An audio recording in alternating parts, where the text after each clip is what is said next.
Welcome back to the channel, my friends. Warhammer Man Studios, I'm Warhammer Man, and today we're taking a look at the Warhammer 40,000 Balanced Dataslate. This video is sponsored by the Game Bunker. More on that later. Warhammer 40,000 Balanced Dataslate, Developer's Commentary. Alright, so sometimes Warhammer 40,000 can be a lot to keep up with, especially with all the changes to all the factions, points changes, and more. So today we're going to take a look at the summary, the rationale behind those changes, and what you can expect from your favorite and least favorite factions in Warhammer 40k.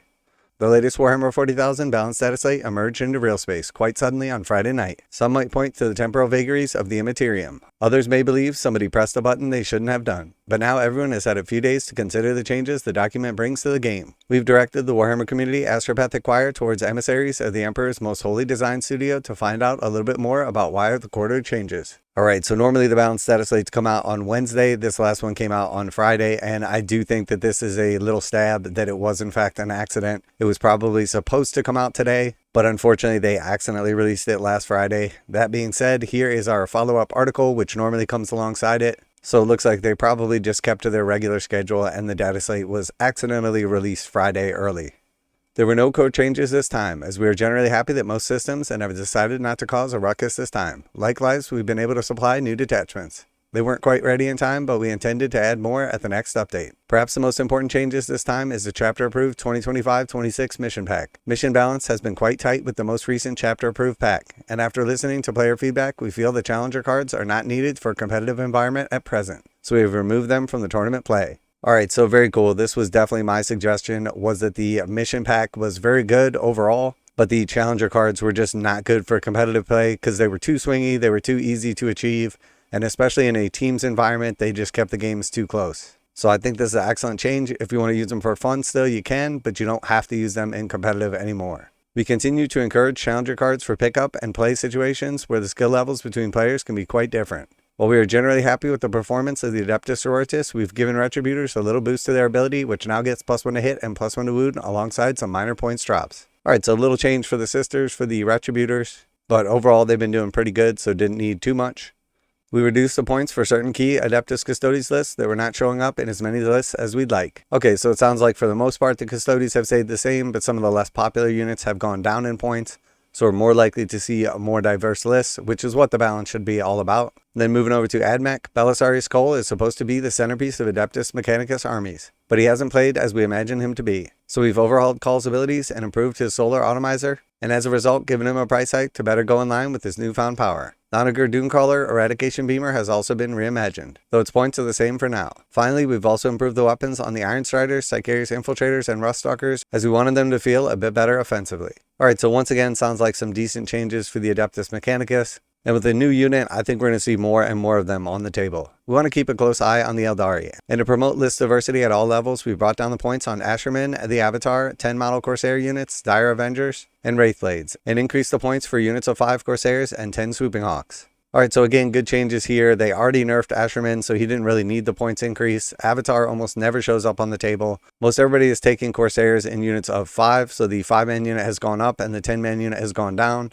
And same with Dire Avengers and Wraithblades. And then most people are taking squads of 10 Swooping Hawks, so they have raised the points on those. Now a quick word from today's sponsor, Game Bunker. Game Bunker carries a full range of Games Workshop products including miniatures, terrain, paint, tools, and more. Game Bunker offers 15% off MSRP for most Games Workshop products with the discount code WHMS. Receive free shipping in the continental United States on orders over $145. Online orders ship out within 24 hours. Game Bunker is a veteran-owned business. Use affiliate link below, enter discount code WHMS to save 15% on most items at checkout. For fast, friendly service with a discount on your favorite tabletop wargaming purchases, visit GameBunker.net and let them know that Warhammer Man sent you. We know Astra Militarum players love their big tanks, but the Rogaldorn and Rogaldorn Tank Commander have been pretty consistently overperforming, so we've raised them by 10 points each. Super heavy tank variants are all down by 30 points, joining Gaunt's Ghosts, Lord Solar Leontis, and Krieg Engineers in drops. Alright, so yeah, we're definitely seeing a ton of Dorns and not so much of like the big tanks, so it makes sense to change them. Gaunt's Ghost going down is super nice, as they're a great tech piece in every RB. Lord Solar Leontis just got better and got a points drop, and then Krieg Engineers going down as well, especially after changes to their abilities. All nice changes that will definitely benefit the Astra Militarum.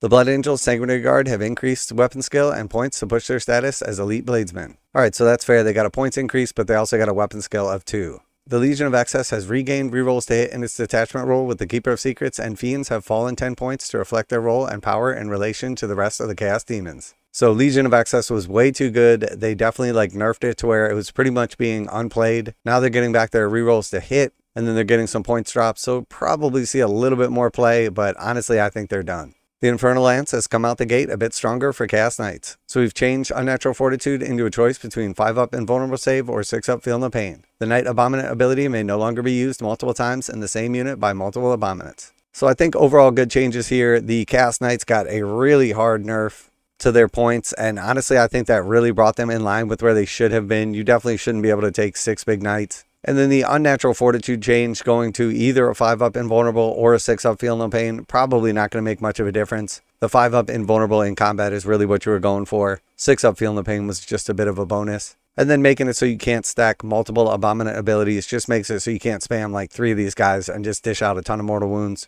Overall good changes. The Venom Crawler, Chaos Land Raider, and Abaddon have all fallen in price for the Chaos Space Marines, with a minor points increase on the Dark Commune. We're not pushing them too much at this time, as we're interested in seeing how their bully armies behave before taking another look at them. So overall sounds good. Venom Crawlers were already really good. Chaos Land Raiders didn't see much play, but definitely nice to see Land Raiders get a points reduction. And then Abaddon is awesome, but a little bit overcosted. And then Dark Commune has been always good, so definitely not mad that it's going up a couple points. For the Dark Angels, we've been nudging the Lion towards a version we are happy with. Feedback has suggested that he needed to keep one of his abilities on all the time, which wasn't offering much of a choice. We've now brought him in line with Guilliman, and will let him choose 2 of his abilities. Meanwhile, to motivate Ravenwing lists, the Landspeeder Vengeance has had its plasma damage improve, while the Dark Shroud is now cheaper. The Lion is the best he's ever been, and he just keeps getting better. He is at the point now where he is just an auto-include in any Dark Angels army. He's a great tech piece. He is a complete beat stick. He has massive amounts of mobility, and now he's going to have 2 of his abilities all the time. But if you can get him isolated, he definitely still dies. And then as far as the Landspeeder Vengeance, it should have always had 3 damage on its plasma, so that makes sense. And then the Dark Shroud just getting a little bit cheaper means we'll probably actually see it on the tabletop. Death Guard have recently received changes, so we wanted to keep an eye on them before we make any further amends. So that's pretty fair. Death Guard honestly got a couple of points changes, but overall are still very good. So once again, they have lucked out on this one. The Deathwatch and Drukhari have had minor points reductions in certain areas. So I haven't looked at the Drukhari too much, but the Deathwatch, my 2,000 point army went down by about 60 points. So that is a really big change. Also, I was expecting to see the new Deathwatch data sheet and like points for the new Deathwatch kill team from the Tomb World set, but for whatever reason, Games Workshop has not released that yet. Normally they will have a data sheet for 40k and then also points to go along with it when they release the game officially, but I'm sure it's coming in the next couple of weeks. We want players to be excited by Fulgrim, and with his large base, he needs some help getting around. We've therefore given him a new ability called Serpentine to help him manage his form and move through smaller areas. We've also changed some points to boost unit diversity in the Emperor's Children. Alright, so yeah, this was definitely a problem. Fulgrim's base was too big to fit through the 4-inch sections of terrain, so he had to fly over them, which meant that suddenly his move wasn't that great if he had to fly up and then down diagonally. So now if a piece of terrain is 4 inches or less in height, he can just move straight through it. He does not have to fly over it, so that is going to make him very good. And then also the Flawless Blades just picked up an extra attack, which is really good. So now I think Emperor's Children are going to be very good. We were aware of certain Genestealer cult stratagems which needed some tune-up. As a result, the cult ambush changes last year, and we've now beefed them up. The Host of Ascension can sometimes be punishing to interact with, so we've reduced its power and looked at the points of the Abominant, Hybrid Metamorphs, and Pure Strange Genestealers to help some of the other builds. So yeah, the Host of Ascension was just absolutely amazing, and it has taken some serious nerfs. So you now have the crit on 5 stratagem going up to 2 command points. You have the going back into reserve stratagem now, instead of after a unit shoots at them, it's at the end of the combat phase. And they also lost full rerolls from their character, but now he gives them +1 to hit. So massive nerfs to the Genestealer cult, and honestly I think this is probably going to make them fair, as they were definitely way overpowered, especially in the hands of a skilled player. Grey Knights are under observation for the most part, with a view to changes perhaps in the next Dataslate. Land Raiders have come down in points. So Grey Knight Codex just came out. They're honestly like not that great. Definitely pretty balanced, so nice to see them just leaving it alone for a little bit with a little buff to the Land Raiders. We don't want the Valor Strike Lance detachment to become the only Imperial Knights formation, so the stratagems now only affect 1 unit, and advances may no longer be rerolled. We feel confident that the detachment will still have options, but will not be oppressive. So yeah, for some reason, Imperial Knights were the problem before, and Chaos Knights definitely got hit harder, so it's nice to see the Imperial Knights getting tuned a little bit, but honestly I think they're still substantially better than Chaos Knights. And while both armies will still be gatekeepers, much like Adeptus Custodes, I don't think we're going to see Imperial Knights just dominating the battlefield. We don't generally like having rules that ignore their opponent's rules. So for the Necrons, we've looked at the Silent King's ability to ignore modifiers and have changed it to a movement buff to nearby units. We've brought down his points accordingly alongside Triarch Praetorians to get them onto tables. So I definitely like that. The Silent King was just absolutely amazing before. Ignoring modifiers is huge, especially into certain armies. Now just a little bit of extra scoot and then also points coming down a bit, definitely nice. We really wanted to give love to the orcs without opening up any problematic playstyles. As a result, we've made a few interesting changes, with numerous points drops to boot. In particular, Gazkal can now join knobs and boyz, and takes up 4 transport slots on battle wagons. So every time they overdo the orcs, they just become absolutely oppressive, so I like that they're kind of taking it easy on them. It is really cool that Gaz can now join knobs and boyz. Imagine Gazkal Thraka with a unit of 20 boyz, a 5-up invulnerable save, getting yeeted across the table. Definitely going to be a new threat coming from the orcs. Very cool. For Space Marines, we've been relatively light on points changes. So biggest changes I noticed were 10-man jump pack intercessor squads went up by 10 points. And the 2 more expensive Land Raider variants have gone down by like 20 points. So definitely going to be seeing more Land Raiders on the table. And then Space Wolves have come out swimming, so we brought up a few points on the overperforming units. So for the most part, it was like 10 points here, 10 points there. Not going to massively change anything. My Space Wolf army went up by about like 20 or 30 points. Nothing crazy.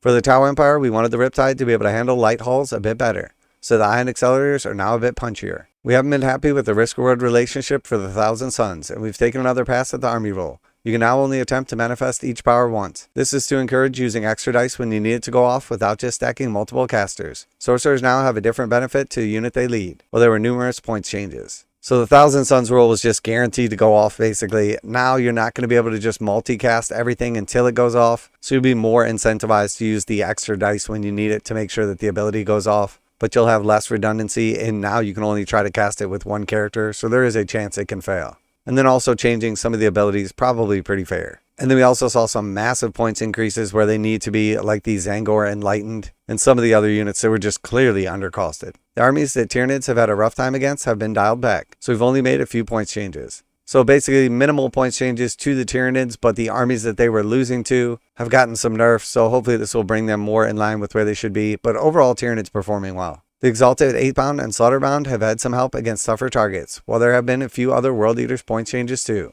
So definitely an important change here, as Exalted 8-Bound and Slaughterbound were just underperforming and needed some buffs into hard targets. The Leagues of Votann, Imperial Agents, and Black Templars are untouched this time around. You can download the balanced Dataslate below. So Leagues of Votann just got their codex, that makes sense. Black Templars just got their codex, that makes sense. But Imperial Agents have just been terrible forever and no one is playing them.